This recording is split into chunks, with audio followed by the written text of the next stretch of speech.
Bonjour, voici comment câbler un récepteur radio 0,10 volts. Pensez bien à travailler hors tension. Commencez par câbler votre circuit secondaire comme vous en avez l'habitude. Le plus du convertisseur au plus du premier spot, moins du premier spot au plus du second spot, moins du second spot au plus du troisième, etc. et moins du dernier spot revient sur le moins du convertisseur. Dévissez les capots de chaque côté du récepteur radio. Reliez le 0,10 V du récepteur au convertisseur.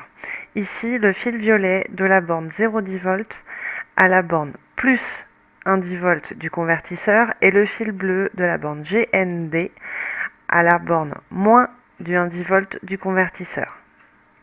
Câblez ensuite le primaire. Amenez la phase et le neutre de votre alimentation électrique sur les bornes L et N du récepteur.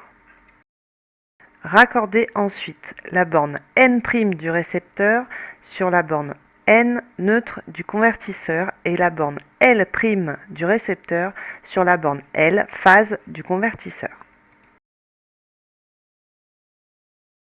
Refermez les capots du convertisseur et du récepteur.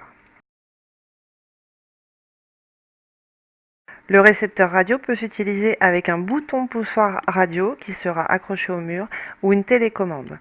Dans les deux cas, vous devez enlever la languette de protection qui se trouve sous la pile de chacun d'eux.